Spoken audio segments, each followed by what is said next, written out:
Who do you pray to? The God that let it happen, or the God that let me return?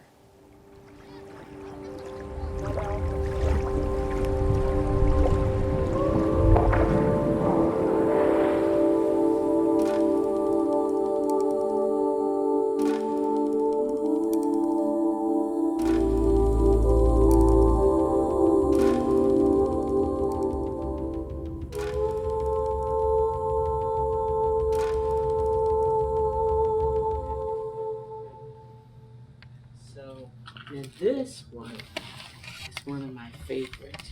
Take a look.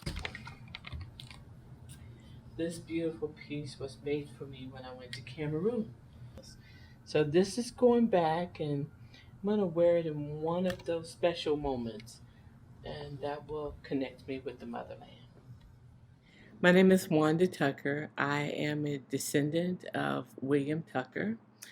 A number of years ago, we became keenly aware of our family's history in the larger landscape of America's history. And embracing the narrative that we are descendants of Isabel and Anthony and William, and who took on the surname Tucker, who arrived in 1619, in August of 1619. We're getting ready to embark on an amazing journey, going to Angola, to the region of my ancestors of Isabel and Anthony.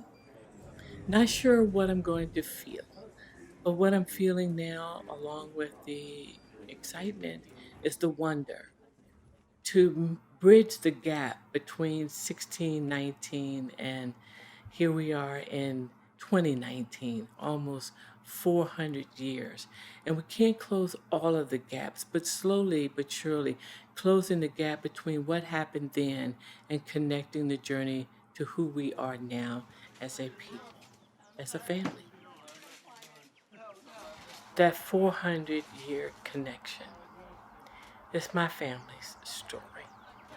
But it's also the story of millions of Americans, African Americans here in the U.S. Happy birthday, dear Mama. Happy birthday to you.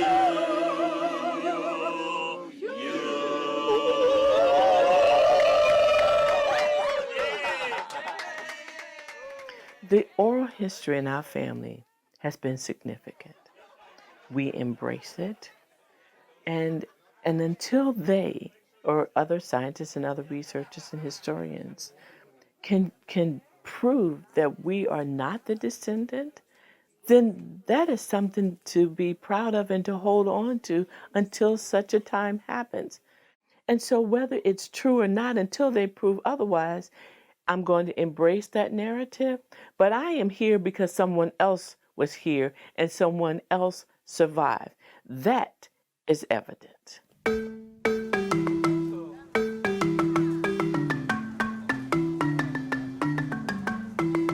I'm getting more excited.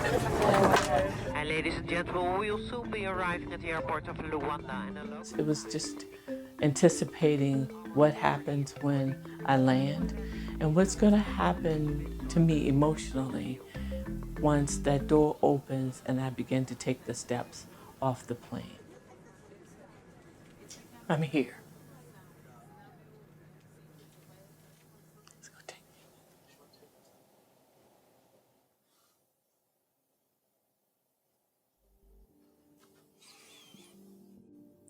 Stepping on this soil that has history, that has meaning, chosen by my ancestors to be here.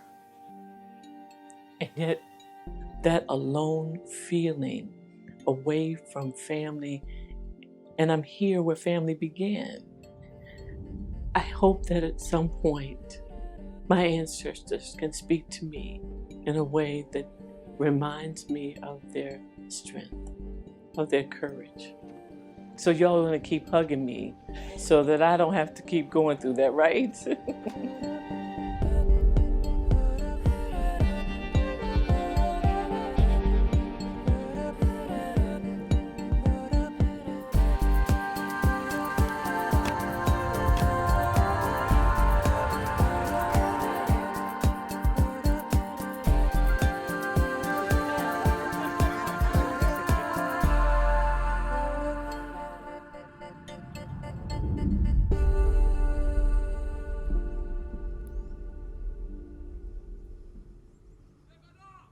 When Isabella and Antony were enslaved here in Rwanda, they were Christians and then they were baptized E foram batizados before they were put on the ship. antes de serem colocados no navio.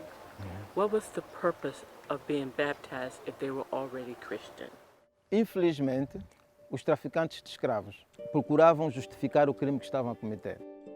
E a melhor forma que encontraram de justificar o crime que estavam a cometer era juntarem uma instituição do mal, no caso a escravatura, a uma instituição do bem, que é a igreja.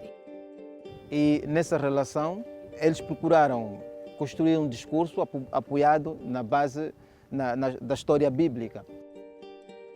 E por isso, os africanos, sendo descendentes de Kahim, também eram amaldiçoados, eram pecadores e tinham que pagar pelo pecado que haviam cometido no passado. E nesse caso, a escravatura aparece como uma forma para pagarem os pecados que haviam cometido no passado. Mas tudo isso era um processo, o processo de retirada dos africanos do pecado ou do mundo da barbárie. Começava com o batismo, seguido da escravatura, só assim poderiam ser libertos do pecado. I found myself experiencing rage.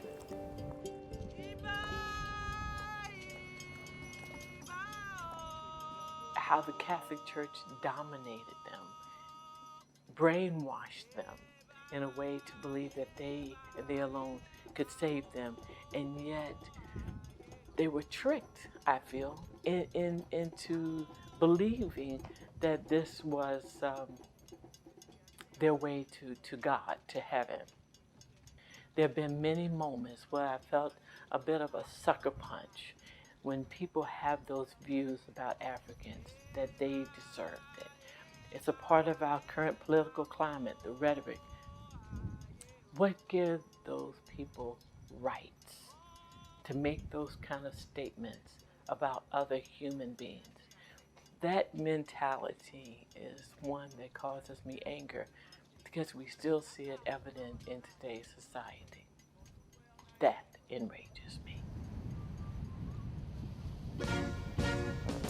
Conhecida pelo espírito de resistência e heroísmo dos seus antepassados, é berço de figuras incontornáveis da luta contra a ocupação colonial, como Angola Quiloange e Ngingambande. We arrived in Malanje last night after a long drive over a very bumpy road. We continued and met the next administrator to Kalindula. We talked about the history of the people coming to the falls for spiritual renewal over the years, and this has been increasing as people are touring Malanje.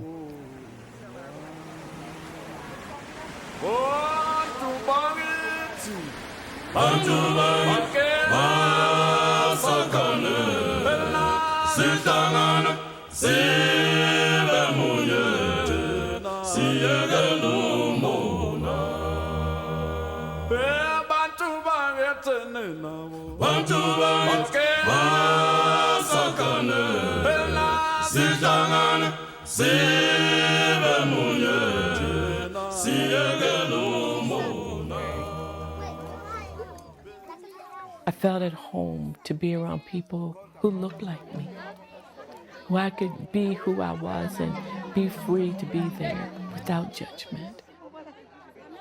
They started that music going, and those young people jumped up and started dancing.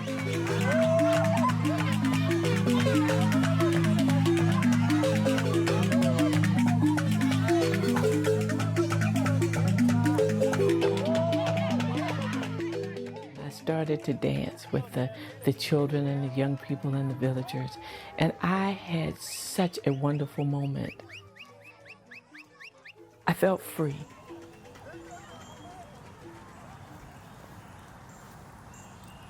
It was the old colored burial ground. The cemetery is a sacred place that anchors a place in history. It has its own spiritualness. Over the years prior, Different family members would take care of it, and then it was in a bad way for a while, and the city of Hampton became aware of it, and it was a big article in the paper, and it was a bit embarrassing. And as a result of that, our family came together to take ownership and responsibility for the upkeep and the beautification of the cemetery, cleaning out the brush and the trees and the leaves, and making it so that when people visit the cemetery now, it's a calming presence there, and we're very proud of the work that we've done. There's this tension for me between this as a sacred space and a historic space. There's this part of me that says, what else is there that we can discover? But that tension between the sacred and the unknown.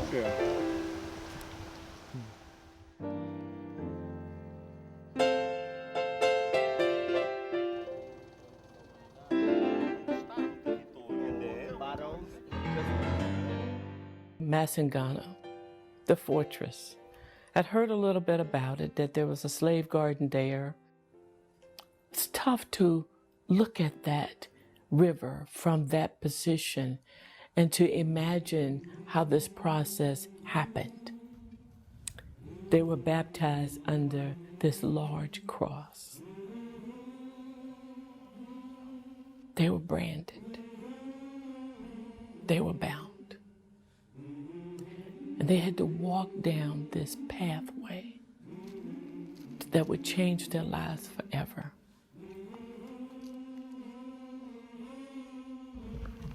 This is the pathway that my ancestors walked. They walked this path to a new destiny that they had no idea about, under the influences of the Christian church, that they were a part of the good kingdom, and yet they were walking to a place of hell. And that is so conflicting as I think about Isabel and Anthony taking this last journey of freedom in this homeland, that they get to walk this land. This is the last pathway for them. I walked the path.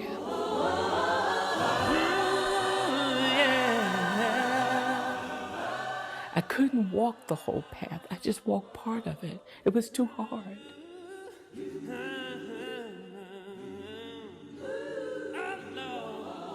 Who do you pray to? The God that let it happen, or the God that let me return? I remain conflicted in my spirit, in my belief system. This was one of the richest experiences of my life. To see the good, the bad, the ugly, the ruins. To see the people, the beautiful people who constantly welcomed me home. It is no small matter. Many of us grew up being told that you're not anyone. We are somebody. We are.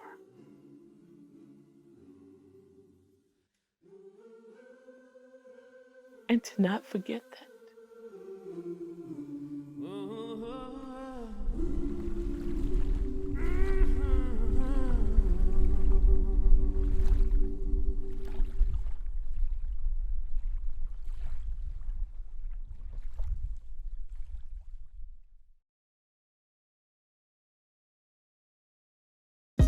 Hey, thanks for watching. If you like this video, check out these other videos from USA Today to stay up to date with all the latest news.